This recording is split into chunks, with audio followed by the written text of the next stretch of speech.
Louvado seja nosso Senhor Jesus Cristo, para sempre seja louvado, seja sempre bem-vindo ao canal Denis o Católico. Meus queridos e amados irmãos, o Evangelho de hoje, nessa quarta-feira, dia 10 de setembro, é tirado de São Lucas, capítulo 6, versículos do 20 ao 26. É o chamado Sermão da Planície, ou Sermão da Montanha, que também está no capítulo 5 de São Mateus, as bem-aventuranças. Só que São Lucas traz algo extraordinário.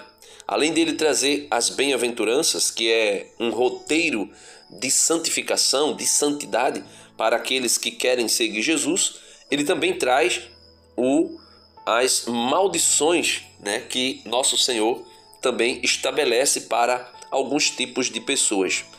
E aí é bem interessante porque ouvir de Jesus palavras amorosas, palavras que são doces, palavras que são de esperança, de misericórdia, de compaixão, nós estamos acostumados.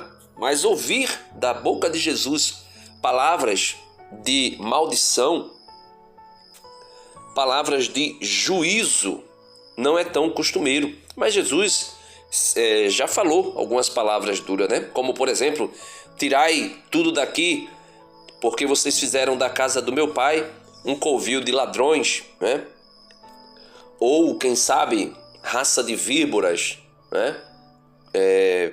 sepulcros caiados, hipócritas, E tantas outras palavras que Jesus cita quando está irado, E a ira aqui de Cristo não é uma ira como o pecado, um dos pecados capitais, mas é a ira no sentido de justiça, a ira divina, a ira de Deus que não admite o mal e o pecado.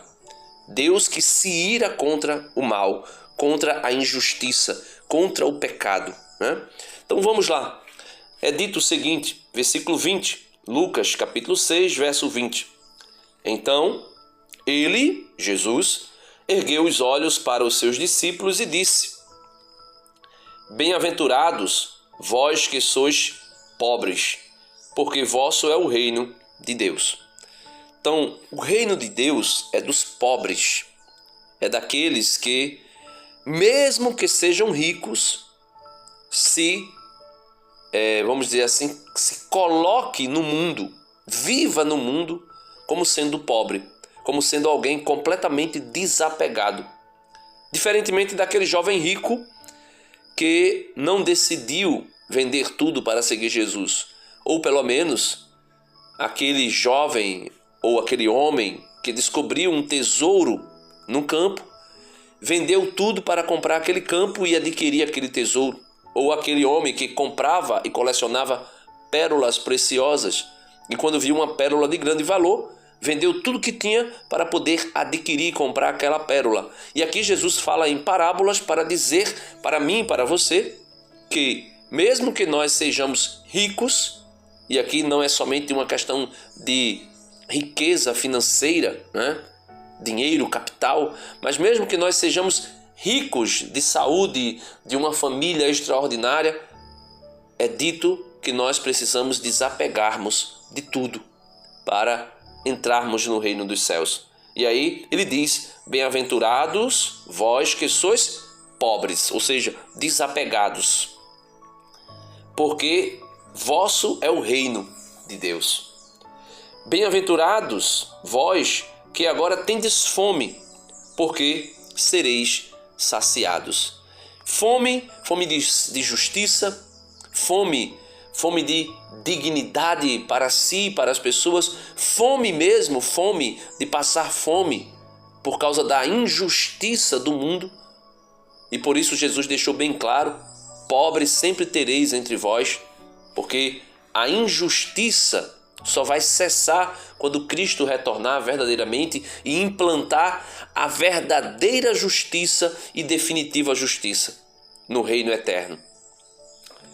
Jesus continua: bem-aventurados vós que agora chorais, porque vos alegrareis. Bem-aventurado vós que agora chorais, porque vos alegrareis.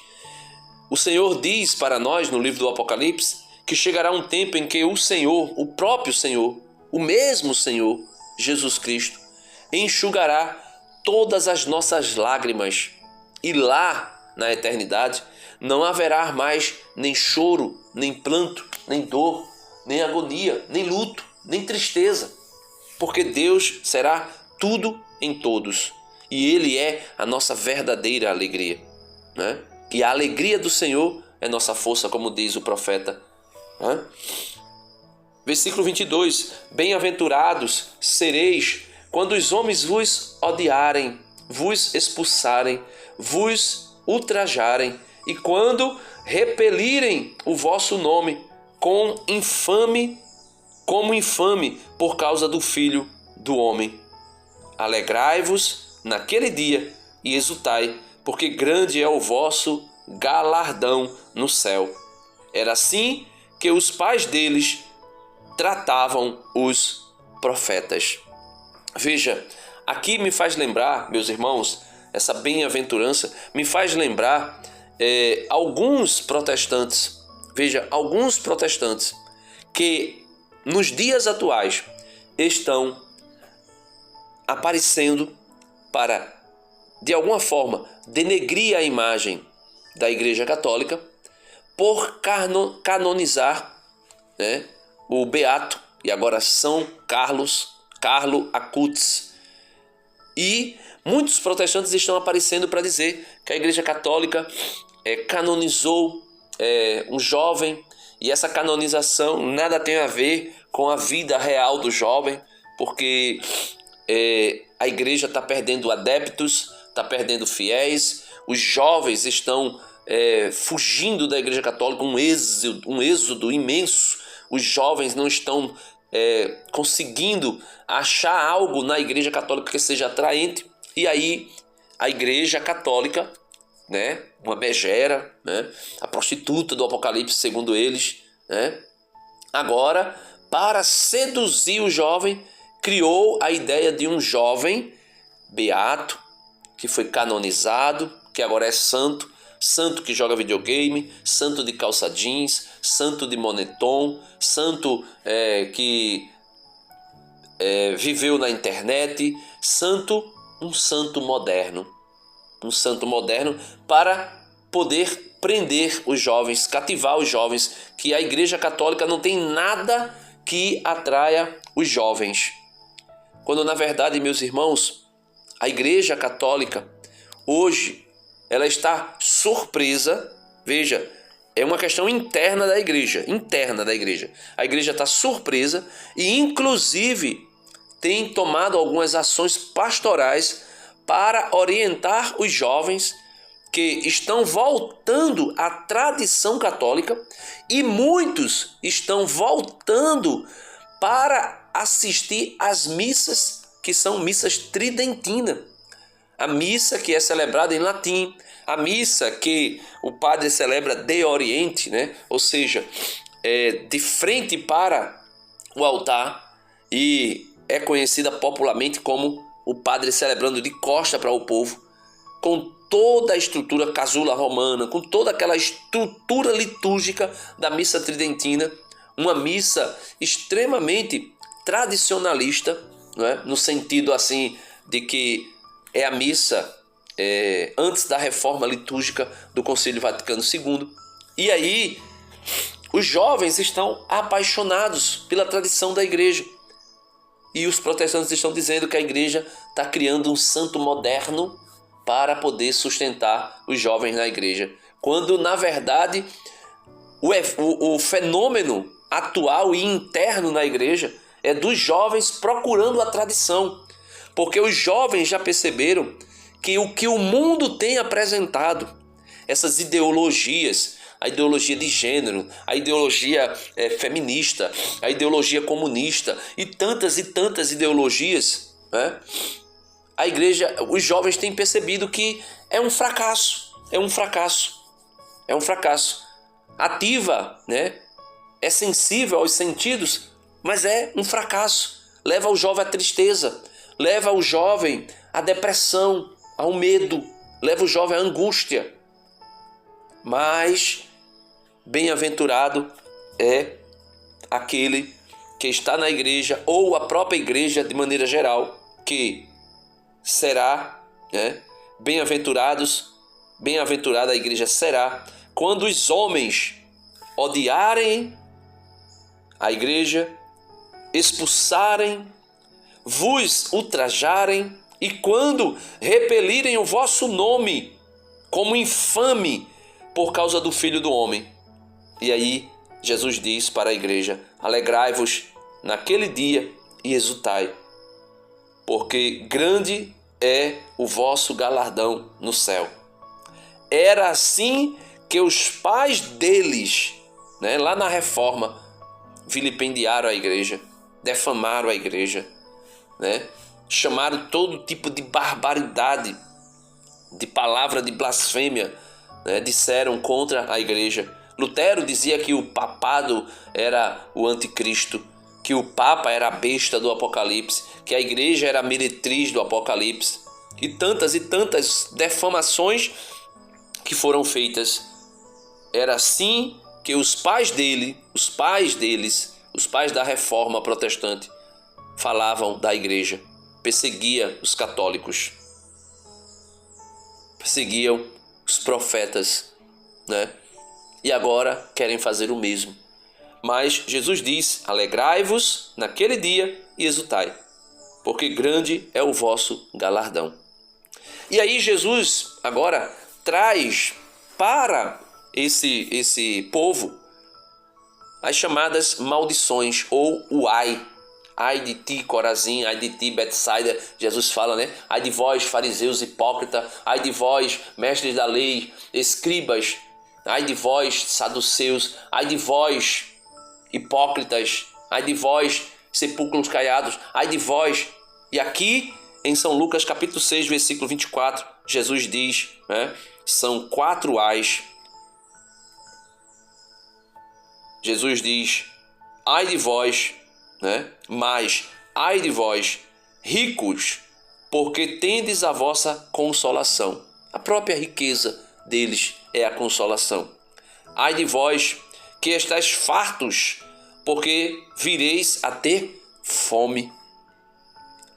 E uma fome, como diz o profeta, o Senhor enviará uma fome sobre a terra, não fome de pão, não sede de água, mas fome da palavra de Deus, sede da palavra de Deus. E ai deles, porque terão fome, mas não serão saciados. Ai de vós, que agora rides, porque gemereis e chorareis. Ai de vós, quando vos louvarem os homens, porque assim faziam os pais deles aos falsos profetas. Ai de vós quando vocês forem louvados. É por isso que a Igreja Católica, de maneira alguma, se preocupa com o reconhecimento do mundo. De maneira alguma a igreja vai se preocupar com os elogios dos homens mundanos que estão fora da igreja. Porque ai de vós quando vos louvarem os homens, porque assim faziam os pais deles aos falsos profetas. Quando o mundo elogiar a igreja, ovacionar a igreja, quando jogar holofotes na igreja e dizer que a igreja está bem, se isso acontecesse um dia, era necessário abandonarmos essa igreja, porque seria uma igreja falsa, seria uma igreja que seria reconhecida pelo mundo. E o mundo jamais reconhecerá a igreja. O mundo sempre vai defamar, denegrir a igreja. Porque a igreja, como diz o apóstolo São Paulo, é a única coisa que barra o avanço do inferno na terra. É a única coisa que freia toda a potência, todo o poder de Satanás sobre a terra para destruir a humanidade. Que Jesus disse que ele veio para roubar, matar e destruir. E é por isso que o inferno tentará contra ela mas por promessas de Jesus jamais prevalecerá.